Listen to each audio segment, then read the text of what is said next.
أعوذ بالله من الشيطان الرجيم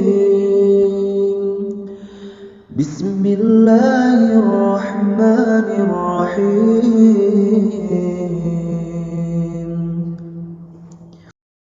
السلام عليكم ورحمة الله وبركاته.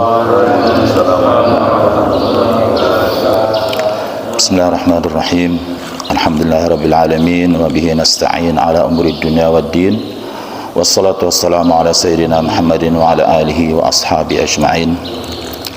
سبحانك لا علم لنا إلا ما علمتنا إنك أنت العليم الحكيم. اللهم يا معلم آدم علمنا ويا مفهم سليمان فهمنا. اللهم انفعنا بما علمتنا وعلمنا ما ينفعنا وزدنا علما وفهما. اللهم فقهنا في الدين وآتنا الحكمة وفصل الخطاب. Amma ba'du. Jemaah yang dimuliakan oleh Allah, mari kita pertama sekali sama-sama memanjatkan puji dan syukur kehadirat Allah atas karunia Allah yang begitu banyak yang diberikan kepada kita sekalian, yang masih memberikan kita kesempatan untuk melakukan hal-hal yang baik, baik buat diri kita sendiri, keluarga kita, ataupun orang-orang di sekitar kita. Mudah-mudahan Allah menerima amal ibadah kita dan mengampuni dosa-dosa kita. Salawat dan salam semoga selalu tercurah kepada junjungan kita Nabi besar Muhammad sallallahu alaihi wasallam. Hari ini istimewa ya, karena ada Pak Ketua DKM Pak Jazkarsy, alhamdulillah ya. Pak Haji Anan Sarbini yang selalu setia sama kita, juga ada Bang Mat Sani. Ustadz kita ada semua nih, Ustadz Zainuri, Ustadz Miftah ya. Jadi saya agak tenang nih hari ini, karena kalau ada yang salah langsung ada yang negor. Ya, ya, jamaah sekalian yang dimuliakan oleh Allah. Wahyu tadi mana Wahyu? Wahyu kerjanya di mana Wahyu? Kantor di mana Wahyu? Kantornya di mana kantornya? Di Limo.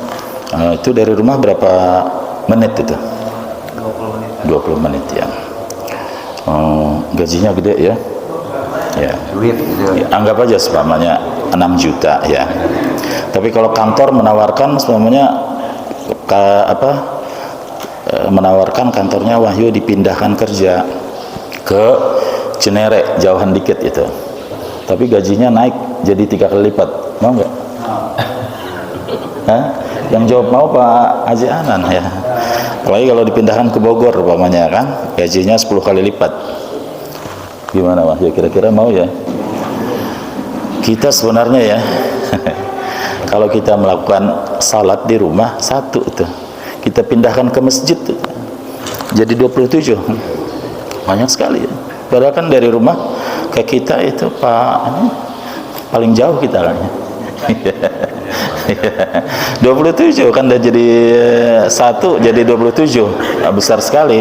Tapi sayang orang banyak yang nggak mau gitu ya. Ini salat jamaah itu ya, kalau kita lihat para ulama mengupasnya itu dari mulai yang keras mengatakan wajib, ada yang mengatakan fardu ain, fardu kifayah seperti yang kita yakini dalam mazhab Syafi'i, juga jumhur ulama yang mengatakan sunnah muakkadah. Banyak sekali fadilah yang kita dapat dari salat berjamaah. Ya diantaranya itu tadi, 1 dari 20 jadi 27. Apalagi berangkat ke masjid itu adalah merupakan sarana bagi kita untuk menghapus dosa, karena Nabi mengatakan khatwah tarfa'ud darajah wa khatwah tahuttu an sayyi'ah. 1 langkah mengangkat derajat kita, 1 langkah menggugurkan dosa. Itu berapa langkah tuh kalau Pak Ustadz Mansani dari rumah tuh? Lumayan, hampir ada 500 meter. Nah tuh kan berapa langkahnya ya. Apalagi kalau subuh-subuh ini. Cuma sekarang nggak gelap sih ya. Kalau di hadisnya itu sebenarnya gelap. Basyiril masya'ina fil dhalam. Beri kabar gembira orang-orang yang pergi berangkat salat di gelap, itu berarti salat subuh ya. Kalau sekarang alhamdulillah sih udah terang ya. Tapi insya Allah fadilahnya tetap ada ya. Ya, jadi kalau kita melihat semuanya dalil dari orang-orang yang menganggap itu wajib itu dalil-dalilnya memang keras gitu ya, masuk di akal. Ya, di antaranya adalah hadis yang Nabi menyebutkan, Anda ini ada orang lain yang jadi imam. Ya, nanti katanya ketika dia salat, saya mau keliling kampung nih, lihat siapa-siapa yang nggak salat di masjid, saya mau bakar rumahnya. Coba tadi. Keras. Iya, Nabi mau bakar rumahnya. Ada orang buta datang kepada Nabi dan dia minta dispensasi. Nabi, saya buta dan nggak ada yang membimbing gitu. Saya bisa nggak salat jamaah Nabi? Jangan, karena nggak ada yang menuntunnya. Kata Nabi udah deh, nggak apa-apa gitu ya. Tapi ketika dia mau pergi, Nabi balik nanya, tunggu, kata Nabi, atas ma'ul nida, kamu dengar nggak azan? Dia katanya dengar. Kata Nabi, azan la uzra, nggak ada uzur tuh orang buta gitu ya. Juga tentang salat khauf. Salat khauf ini salat dalam kondisi perang gitu. Dalam kondisi perang aja disuruh itu salat berjamaah dengan cara yang kalau dicatat tata cara salat khauf itu ya. Kan ada dulu anggap aja satu kelompok, beberapa saf dulu memulai. Ketika selesai diperintahkan yang berikutnya, wal ta'ti tafatun ukhra lam yusallu falyusallu ma'ak. Hendaklah yang kelompok lain yang tadi belum maju, karena mereka satu rakaat nunggu, kemudian yang lain datang satu rakaat, nanti yang lain nunggu. Ini kalau seandainya cukup hanya beberapa orang salat, mestinya nggak perlu ada perintah lagi wa ta'ti tafatun ukhra lam yusallu itu. Jadi begitu ininya dalam kondisi perang pun gitu disuruh salat berjamaah. Kalau kita paling biasanya ada kerjaan apa gitu ya, gara-gara ada kerjaan apa, rapat kan bisa ditunda sebentar, itu menjadi tidak salat berjamaah ya. Rapatnya di kantor ormas Islam lagi. Kalau di kantor kelurahan sih nggak apa Ustaz ya. Bukan, tapi lurahnya ustadz ya. Ya. Jadi kita kemudian ada la salata li jaril masjid illa fil masjid. Nggak ada tuh salat bagi orang yang rumahnya dekat masjid kecuali di masjid. Ya. La salata itu mereka yang mewajibkan mengatakan la salata sahihah ya, tidak sah salat selain di masjid bagi tetangga masjid. Kalau kita kan tetangga masjid semua nih kan. Ya kan? Masjid dekat ya. Kalau dulu orang jauh gitu seperti Bani Salamah itu, mereka minta kepada Nabi karena masjid jauh. Jadi mereka minta kepada Nabi supaya rumahnya bisa pindah dekat masjid. Dulu kan nggak ada masalah dengan properti karya tanah. Nabi mengatakan enggak. Ya, Bani Salamah diarukum yahfaz atharukum. Kata Nabi, biar kalian tetap aja di sana. Biar langkah-langkah kalian itu jauh itu dihitung gitu. Ya. Meskipun langkahnya sekarang itu bukan langkah kaki. Nah, putaran ban motor ya. Tapi insya Allah semua dapat ini ya. Ya memang selayaknya kalau kita lelaki dewasa ya. Lelaki dewasa kalau kita selayaknya melaksanakan salat berjamaah di masjid atau di musalla ya. Idealnya sih 5 waktu ya, semuanya gitu. Tapi paling tidak kita salat subuh lah berjamaah ya. Karena paling salat subuh ini kan hampir nggak ada alasan gitu nih. Juga secara sosial kemasyarakatan kita bisa ketemu orang. Biasanya kalau habis salat kan ada keliling bersalaman kan kita kan. Saling kenal lah, tidak-tidakan di warga kita itu. Kita ingin memulai hari kita itu dengan ibadah gitu, salat subuh berjamaah. Ya. Ya kalau bisa ya salat subuh berjamaah. Salat asar. Salat asar ini sayang ya, saya lihat itu beberapa musalla ya, bukan hanya di lingkungan kita, juga di tempat lain. Sering itu salat asar nggak ada orang. Ya, saya beberapa kali salat di musalla dekat rumah itu asar nggak ada orang. Akhirnya sekarang saya cari aman, nggak salat di situ lagi, salat aja di Al Hidayah, pasti banyak orangnya gitu. Kalau masjid sini juga selalu ada ya. Paling kita salat subuh, salat asar itu berjamaah. Karena salat subuh dan salat asar ini adalah dua waktu pergantian shift malaikat pencatat kita. Nabi mengatakan yata'aqabuna alaikum malaikatun bil-lail wa malaikatun bin-nahar. Silih berganti shift itu, penjaga pencatat kalian itu malaikat malam dan malaikat siang. Mereka itu bertemunya pada waktu salat asar dan pada waktu salat subuh. Jadi yang pencatat malam datang waktu asar, yang pencatat siang itu pada waktu asar dia pulang, ya. Nanti yang pencatat malam pulangnya waktu subuh. Ya. Mereka itu ketika selesai mencatat catatan harian itu naik melapor kepada Allah. Allah bertanya, ya Allah Maha tahu ya, tapi memang ini bagian daripada ya, Allah mengajarkan kepada kita itu, Allah itu tertib administratif maksudnya. Sebenarnya kan kita kalau di akhirat nanti Allah bilang, lu masuk surga, lu masuk neraka. Gimana Tuhan kalau saya masuk neraka? Udah nggak usah ngomong, masuk neraka. Kan nggak ada yang bisa melawan. Tapi Allah tertib administratif, Allah buat tuh catatan-catatan kita tuh. Ada malaikat pencatat gitu ya. Dan kita udah nggak bisa melawan lagi. Bahkan ketika ada yang melawan, mengatakan saya nggak percaya nih catatan-catatan, bohong semua dari malaikat. Kalau nggak ada saksi dari diri sendiri, dari saya sendiri, maka Allah buat surat Yasin apa? Watukallimuna aydihim wa tashhadu arjuluhum bima kanu yaksibun. Al-yauma nakhtimu ala watukallimuna aydihim wa tashhadu arjuluhum bima kanu yaksibun. Ini kaki tangan kita nanti yang akan, dia pikir seperti di dunia ya, bisa ngeles, bisa datangkan saksi-saksi palsu, bisa pakai cara yang hebat gitu, maka bisa lepas. Di akhirat kita nggak bisa lepas. Nah, malaikat pencatat itu ketika ditanya, mereka, Allah mengatakan kaifa taraktum ibadi, bagaimana kalian tinggalkan hamba-hambaku? Mereka mengatakan taraknahum wa hum yusallun wa atainahum wa hum yusallun. Kami tinggalkan mereka sedang salat. Allah, waktu kami datang juga mereka sedang salat. Catatannya catatan bagus nih. Kita ini semua nggak ada yang tahu nih umur kita kapan. Belum tentu yang muda ini lebih panjang umurnya. Ya, belum tentu yang dapat giliran pertama nih yang sebelah kiri saya di sini belum tentu. Iya. Iya, belum tentu. Bisa yang muda Pak duluan ya. Iya. Kita nggak tahu nih. Umpamanya nih catatan itu ya. Hari ini nih kita semua meninggal dunia. Umpamanya nih. Ya. Allah nanya nih umpamanya ya. Udah deh. Saya nggak nanya apa yang setelah kamu lakukan selama ini. Hari ini aja apa umpamanya. Paling tidak kita bisa, hari ini saya salat berjamaah Tuhan. Ya kan? Catatan kita nih kalau kita mulai dengan baik subuh berjamaah, nanti asar ditutup dengan baik salat asar berjamaah, ya kita paling tidak berharap di situ. Ibnu Battal ya, salah seorang pensyarah Bukhari, kita paling tahu syarah Bukhari biasanya Fathul Bari ya.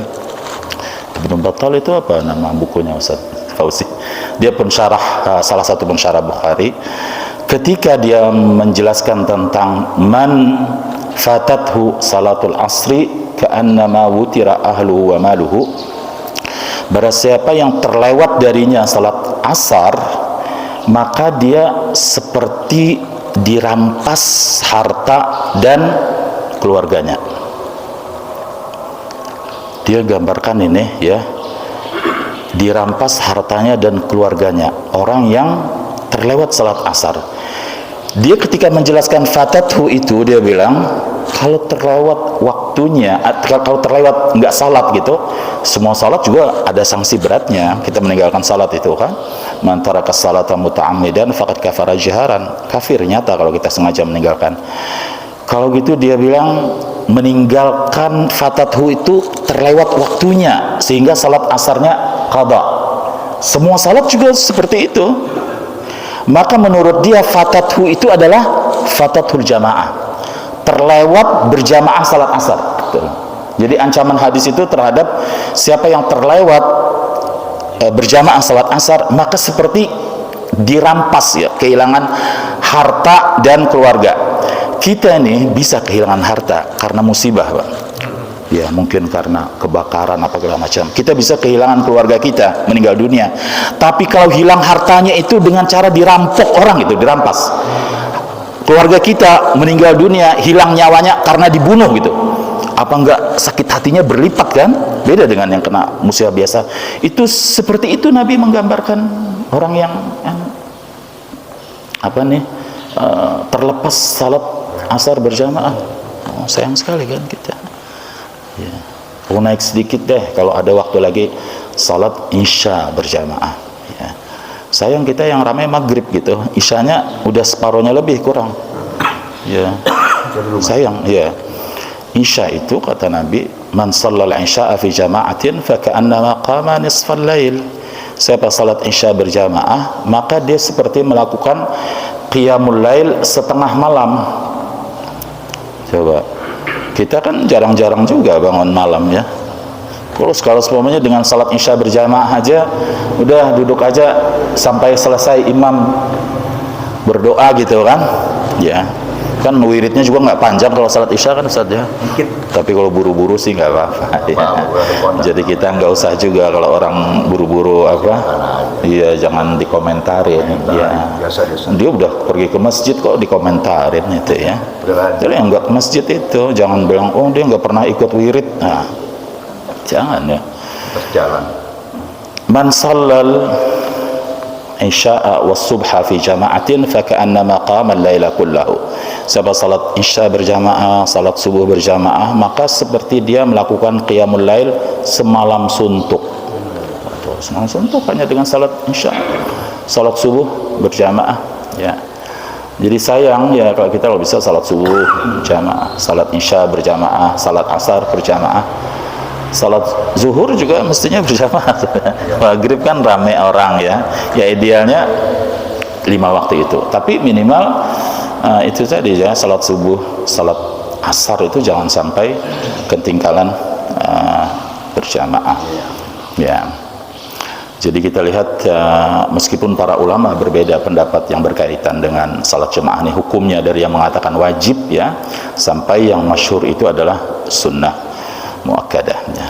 Kita lihat nih di buku kita yang jadi patokan kita baca, ini buku yang paling kecil di dalam pelajaran di buku fikih kita nih ya, Matan Ghaya wa Taqrib. Beliau mengatakan wa salatul jama'ati sunnatun muakkadatun. Salat jamaah itu adalah sunnah muakkadah, sunnah yang sangat dianjurkan yang Nabi nggak pernah tinggalkan. Tetapi lirijali wan nisa tuh sama itu bagi laki-laki dan perempuan pahalanya sama sunnah muakkadah. Meskipun sebenarnya kalau perempuan kan tidak seperti laki-laki adanya. Laki-laki memang diperintahkan ke masjid. Kalau wanita memang ada hadis yang menyebutkan bahwasanya di rumah lebih bagus. Tapi juga ada hadis yang Nabi mengatakan la tamna'u ima'akum al-masajidah. Jangan tuh wanita-wanita dilarang untuk pergi ke masjid ya. Apalagi kalau suaminya juga ke masjid ya, di rumah anak-anaknya mungkin tidak ada yang harus di ini karena udah pada gede gitu. Ya. Tetapi dia menyebutkan di sini di dalam ta'liqnya bahwa al-asahhu annaha fardu kifayah. Yang lebih sahih di dalam mazhab Syafi'i dia fardu kifayah. Fardu kifayah itu apa dia? Fardu kewajiban kolektif ya. Jadi kalau ada yang sudah melakukan beberapa orang memang gugur dosanya, tapi kalau nggak ada yang melakukan ya dosa semua. Iya, dosa satu kampung kita dosa. Biasanya kalau ditanya contoh fardu kifayah itu apa dia, Pak Mujiono? Contoh, selalu itu. Kalau ditanya tentang fardu kifayah itu adalah salat jenazah. Jawabannya benar. Ya, tapi fardu kifayah bukan hanya itu gitu ya. Imam Nawawi di salah satu penjelasan beliau tentang fardu kifayah itu beliau mencontohkan di antara fardu kifayah itu adalah membuat jarum. Kira-kira jarum apa, Ustaz? Jarum jahit. Nah, benar. Bukan jarum suntik untuk divaksin, bukan. Jarum jahit. Ya. Kata Imam Nawawi ini, kalau di satu negeri kita tidak ada yang bisa bikin jarum, satu negeri itu berdosa. Karena bisa gara-gara jarum kita didikte oleh negara lain, musuh. Ya, karena ini kami enggak embargo jarum. Sekarang kita bukan hanya jarum ya, yang lain-lain udah kita semua itu. Saya mau beli bola lampu itu. Kalau merek ini apa gitu? Merek yang lain itu. Yang merek Indonesia ada nggak? Nggak ada Pak. Indonesia nggak bikin. Waduh, sayang kita ya. Sekarang kita senjata semamanya kan, apalagi senjata, ketergantungannya sama asing luar biasa. Kalau mereka embargo aja itu suku cadangnya udah nggak bisa apa-apa kita. Ya. Jadi kalau semamanya diikuti para ulama dahulu, harusnya itu umat Islam mandiri ya, kita bisa memproduksi sampai barang-barang berat, karena beliau mengatakan jarum aja bikin kita berdosa satu negeri gara-gara nggak bisa bikin jarum ya. Itu juga mengisyaratkan bahwasanya anak-anak muslim itu sekolahnya jangan pesantren sekolah agama semua, harus ada macam-macam jurusan ya. Mungkin awalnya ya sanawiyah aliyah ya, mungkin belajar agama, tapi setelah itu harus yang ngambil jurusan-jurusan lain. Pamanya kita kedokteran ya, yang lebih riskan itu terutama adalah dokter kandungan. Kita kan maunya dokter kandungan itu wanita muslimah gitu, kan susah kalau dokter kandungannya laki-laki dan non muslim lagi ya. Sebelumnya dia mulutnya ember juga sebelumnya nih, kalau istrinya Ustadz Matsani ya, umpamanya dioperasi dengan dokter kandungan non muslim, dia bilang itu istrinya Ustadz Matsani yang terkenal itu barangnya udah saya obok-obok. Coba bagaimana tuh kan? Karena ini kita dokter kandungan apa segala macam itu non muslim ya, kita berharap ya di segala bidang ada gitu ya. Jadi kalau anaknya banyak itu Pak Arifin 10 umpamanya ya, 10-10-nya hafal Quran semuanya. Tapi ada yang dokter, ada insinyur ya. Dan ada satu, jangan lupa dicalonkan untuk menjadi lurah nanti. Iya.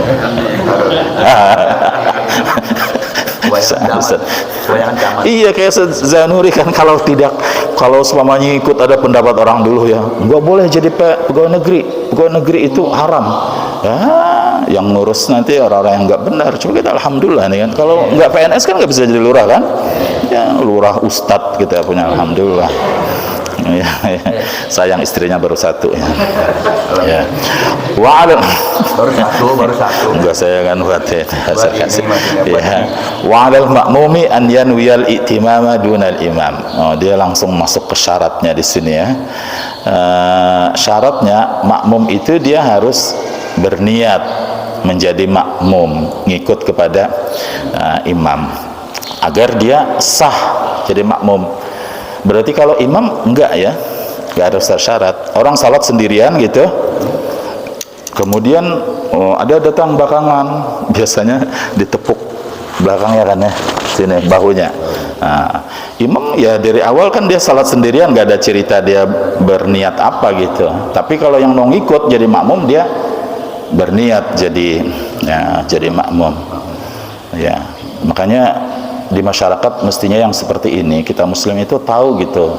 Jangan sampai kejadian, ada teman saya pernah dia bilang, saya ke masjid ada orang salat. Karena ini waktu udah lewat, berarti kan dia salat wajib itu gitu ya. Siang berarti zuhur atau asar. Ada orang salat di masjid, saya tepuk anehnya. Pundaknya ini dia nengok ketawa, hehehe kata. Iya, dia nengok ketawa, hehehe, dia ketawa lah. Ngerti ya, udah. Benar. Nggak pernah. Iya kan, banyak juga kita nih yang nggak mengerti tentang berimamah itu ya. Apa nih?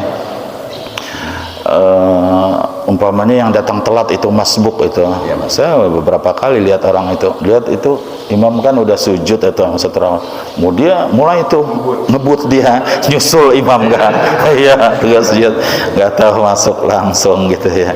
Ini sayang kan udah apa ya udah dewasa tuh, karena nggak dari kecil diajarkan bagaimana salat berjamaah itu. Wa yajuzu an ya'tamal hurru bil 'abdi wal balighu bil murahiq. Dan boleh orang yang merdeka menjadi makmum orang budak. Nah, sekarang kita nggak ada ya cerita merdeka dengan budak, karena merdeka ini lawannya bukan terjajah ya. Ya. Wal balighu bil murahiq, dan orang yang sudah baligh bisa bermakmum kepada anak yang sudah mumayyaz. Kalau bahasa ini murahiq ini sebenarnya orang anak puber ya, tapi kalau penjelasan di dalam kitabnya ini bukan itu, mumayyaz. Mumayyaz dia udah bisa membedakan mana baik mana buruk, udah banyak hafal lah. Anak umur 7 tahun 8 tahun udah bisa seperti itu. Dalilnya adalah hadis yang diriwayatkan oleh Imam Bukhari bahwa Amr bin Salamah radhiyallahu anhu, dia dulu ya ummu qaumahu wa huwa ibnu sittin aw sab'i sinin. Dia menjadi imam kaumnya padahal anak itu umurnya baru 6 atau 7 tahun. Nah, itu bisa gitu, karena mungkin dianggap dia yang paling cakap ya, paling fasih bacaannya, paling banyak hafal Quran ya. Wala tasihhu qudwatu rajulin bimra'atin, tidak boleh laki-laki mengikut perempuan. Jadi perempuan gak boleh jadi imam ya, laki-laki ya. Kalau makmumnya laki-laki, tapi kalau sesama perempuan boleh dia. Kan ada di sebagian tempat kita ada musalla wanita ya, itu perempuan semuanya di situ. Tapi memang idealnya jamaah itu adalah ada laki-laki perempuan, jadi imamnya pasti laki-laki ya. Dalilnya adalah hadis Nabi, man zara qauman fala ya ummahum wal ya ummahum rajulun minhum. Barang siapa yang mengunjungi satu kelompok ya, satu kaum, maka jangan dia jadi imam. Pamannya nih Pak Zarkashi pergi ke Cirebon sana, jadi imam gitu. Gua kan imam di Jakarta katanya. Wah, gila. Katanya wal ya ummahum rajulun minhum, harus dari lelaki dari kalangan mereka sendiri ya. Kecuali kalau kita orang setempat mempersilahkan, seperti semuanya kita lagi ada acara tuh, kita ngundang ustadz ya, undang siapa tuh, Muammar. Wah, nih teman-teman Muammar nih ada kan, jadi imam ya, boleh lah itu kan. Tapi Muammar nggak bisa main nyelonong aja. Ahmad Sani, tar dulu ya, saya di sini yang berkuasa. Iya, iya. Di situ disebutkan rajulun minhum, ya, salah seorang lelaki mereka. Jadi perempuan tidak boleh ya menjadi imam. Ada, kita lihat itu pemahaman yang sekarang agak liberal itu ya, di negara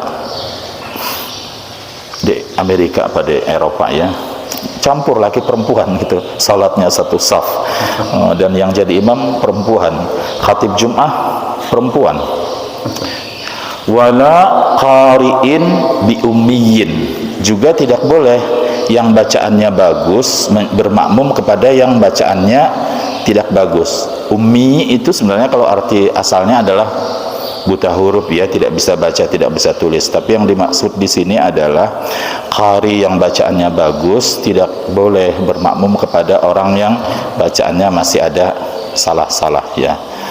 Ya, itu tidak bisa dijadikan sebagai imam. Tapi kalau dia salat untuk dirinya sendiri, dia sah, atau tidak ada pilihan lain ya, maka salatnya sah. Wa ayyu mawdi'in shalla fil masjidi bi salatil imami fihi wa huwa alimun bi salatihi ajza'ahu ma lam yataqaddam alaih. Dan di tempat manapun dia salat di masjid itu mengikut imam, dan dia tahu tuh salat imam tuh gerakannya imam itu, imam ruku, bangun ruku, imam sujud, baik dari suara imam atau melihat imam atau melihat dari sab yang ada di sambungan dia, atau ada dari, kan kalau dulu mubaligh ya yang menyampaikan, kalau sekarang nggak perlu mubaligh karena ada speaker ini ya, asal dia tahu gitu gerak-gerik imam itu udah sah, udah ya. Asal dia ngikut seperti itu, selama dia tidak lebih maju dari imam Ya, sab kita di depan sana. Oh, salat di sana nih, di depan imam. Lebih maju daripada imam, enggak boleh itu ya. Wa in shalla fil masjid wal ma'mumu kharijal masjidi qariban minhu wa huwa alimun bi salatihi wala haila hunaka jaza. Kalau imamnya salat di masjid, makmum di luar masjid, dekat aja lah. Seperti kalau kita kan salat Jumat itu penuh kan sampai keluar ya, atau salat Id lah, salat Id biasanya tuh yang sampai penuh ya. Dan dia tahu tuh gerak-gerak imam, ruku, sujud ya. Wala haila hunak, tidak ada yang membatas, dinding yang membatas itu, maka itu boleh ya. Nah, jadi kita harusnya memang menggalakkan salat jamaah ini, memfasilitasi gitu ya, utamanya kalau jadi ketua DKM gitu kan. Ini saya ngomongin siapa ya nih? Ya.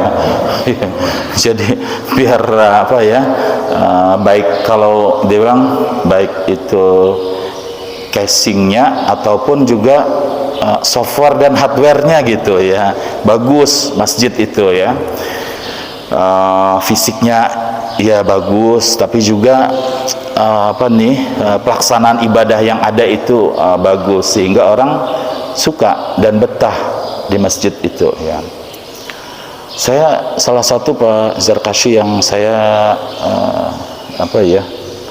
senang gitu ketika di Aceh dulu tahun 2019 ada MTQ nasional untuk mahasiswa.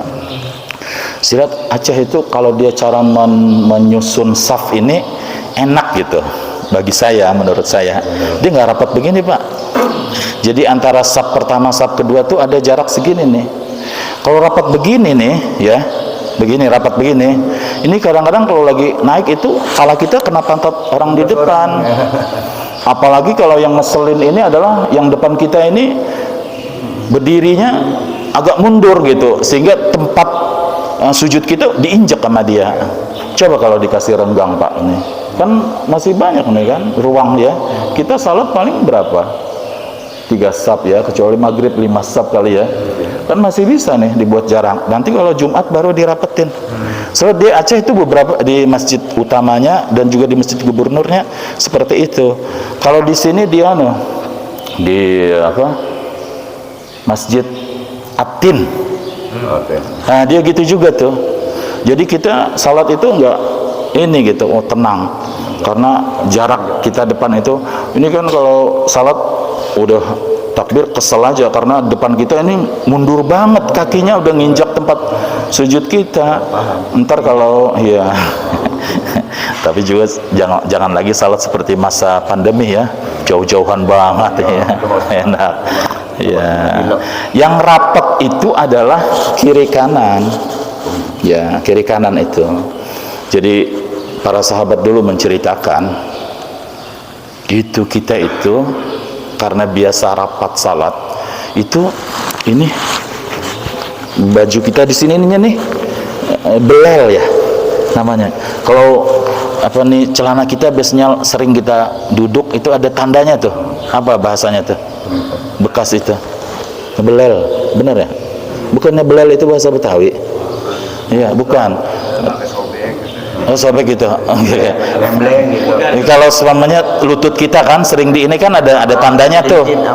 Jadi karena mereka kalau salat tuh rapet gitu, bergesekan ini. Jadi sampai ada tandanya. Karena memang orang dulu kan juga kondisi ekonominya masih ya. Baju satu Pak. Benar nggak Pak Zarkashi?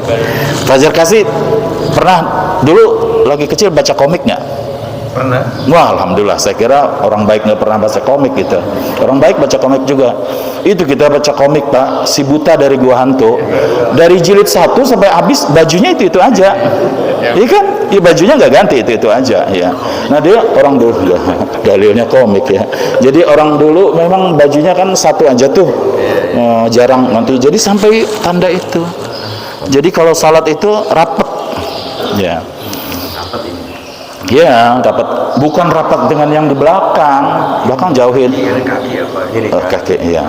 Cuma itu ya, kalau mau rapat dan meratakan itu pada waktu sebelum takbiratul ihram.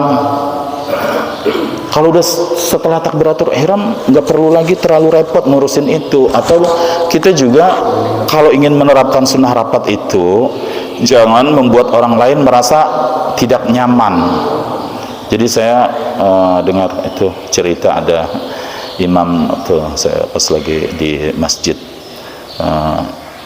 wali kota Jakarta Selatan, imam situ cerita, dia bilang ada nih teman-teman yang pengen banget menerapkan sunnah itu, maka dia bikin salat ini Pak, kaki rapet nih, kaki coba saya contohkan gini, coba Ustaz Mat Sani, nah gini nih, nah rapat gitu kan, nanti kalau Pak Mat Sani renggang diginiin lagi kakinya, cuma saya gini, coba diginiin kaki saya, nah diginiin lagi sama dia nih, giniin lagi, deketin dia, akhirnya begitu kan dia kesel, dia bilang saya angkat kaki saya begini katanya, nah dia bingung nyari-nyari gitu kan. Orang kalau udah salat nggak usah mikirin itu lagi, ya yang mikir tuh kita bisa salat khusyuk. Kalau mikir rapat rata itu sebelum takbiratul ihram, karena kalau sudah mulai salat kan terjadi gerak itu, pasti kita nggak bisa ini, ya jangan menerapkan sunnah akhirnya tidak bijak gitu, nanti jadi omongan orang, sholatnya katanya kaki saya kalau kena kaki orang geli katanya, kan ada orang yang seperti itu. Jadi kita harus dulu memahamkan orang gitu. Makanya imam itu dia sebelum memulai salat dia memastikan itu jamaahnya udah rapat enggak. Nabi itu disebutkan ka'annama yusawwi al-qidah. Jadi Nabi itu kalau merapatkan saf seperti meratakan anak panah. Maka supaya rata kan digini-giniin tuh. Jadi benar-benar rata gitu, dan lama nunggu itu ya supaya benar rapat ya.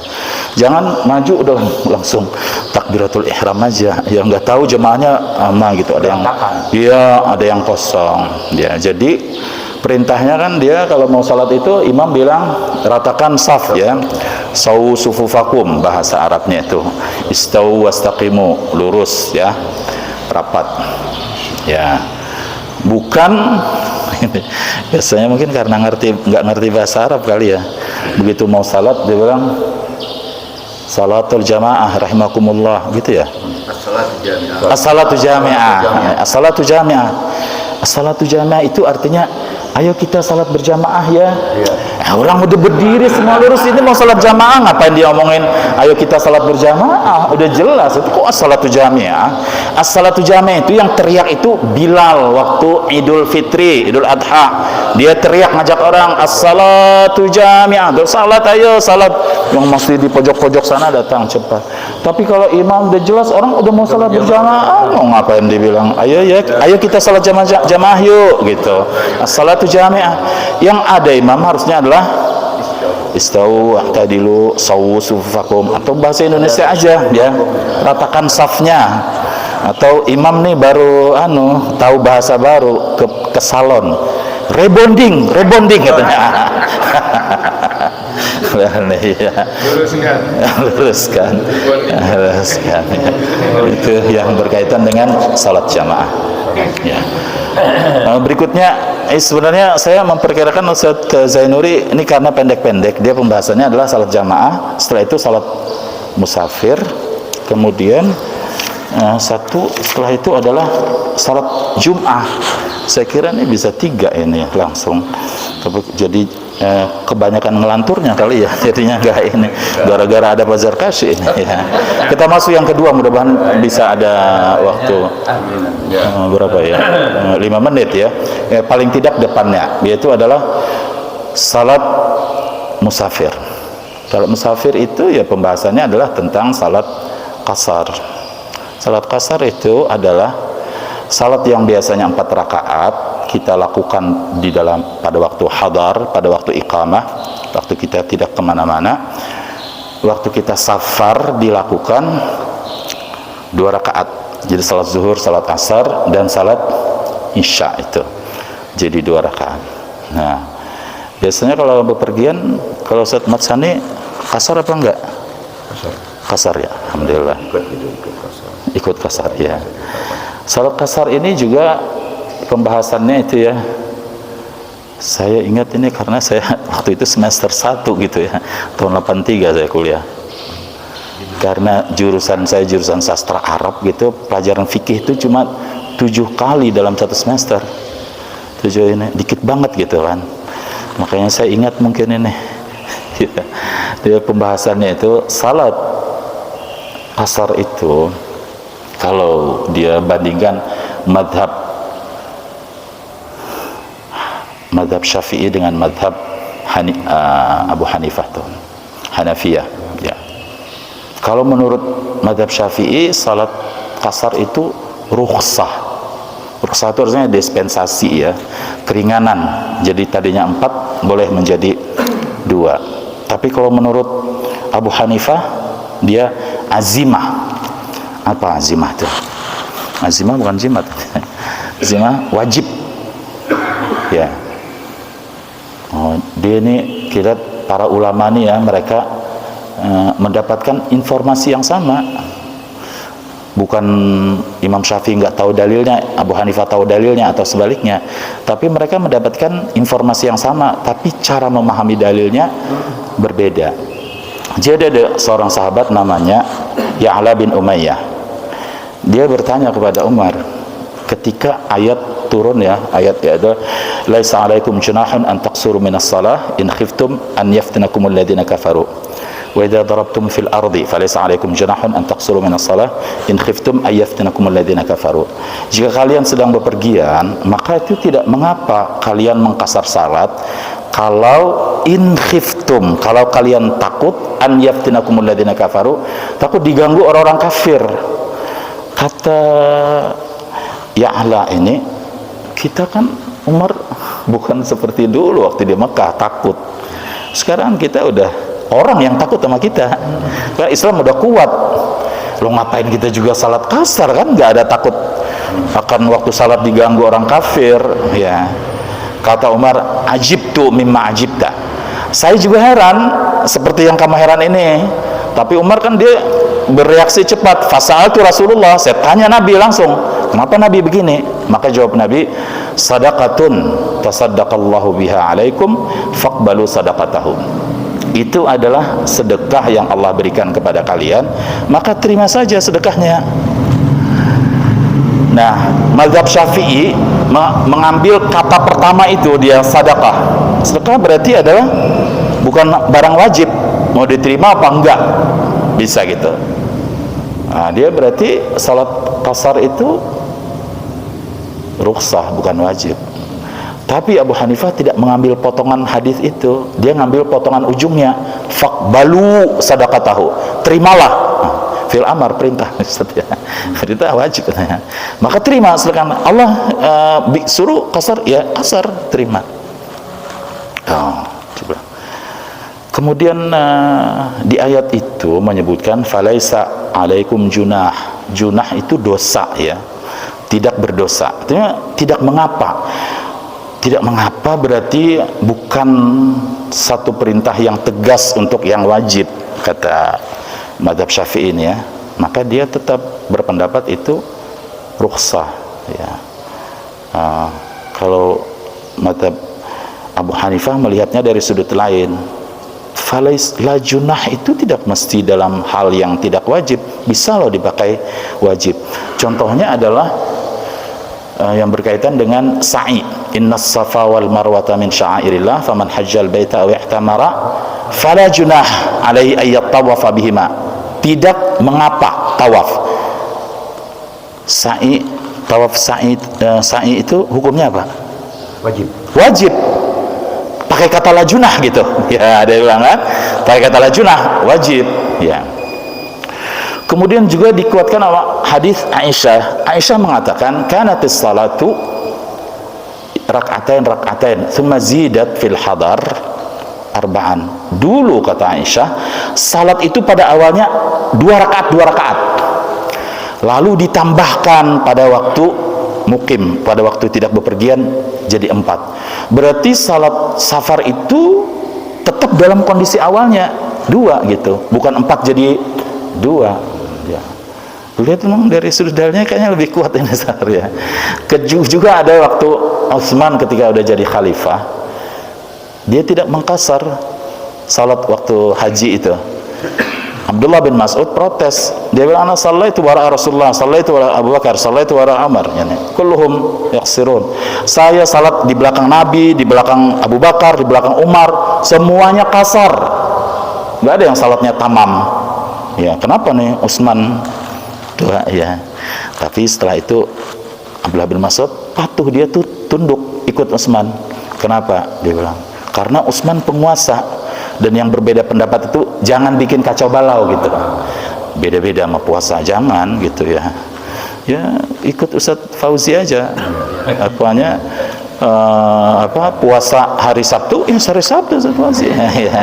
Kalau mau puasa hari Jumat diam-diam, atau lebaran hari Sabtu diam-diam, boleh ya, diam-diam gitu. Asik juga, saya ada tetangga udah hari Sabtu udah bagi daging kurban lebih awal gitu, karena ada yang lebaran Sabtu ya. Tapi Utsman ada dalilnya, Pak. Kenapa Utsman kok tidak salat ini ya? Dia bilang, saya punya istri di sini, jadi saya seperti tidak safar, saya pulang kampung. Seperti kalau Pak Matsani ke Bogor gitu, dia nganggap dirinya orang Bogor. Karena bidinya ada kan di Bogor kan? Ada dulu. Ada lah ya. Oh ya, betul dia langsung. Udah kalau gitu tutup aja Ustaz Hasan ya. Ini juga udah bunyi titit ya. Mudah-mudahan bermanfaat bagi kita semua. Ini baru mukaddimahnya tentang salat safar ini ya. Ya, mudah-mudahan bermanfaat. Aqulu qauli hadza wa astaghfirullahal azim. Assalamualaikum warahmatullahi wabarakatuh. Ya.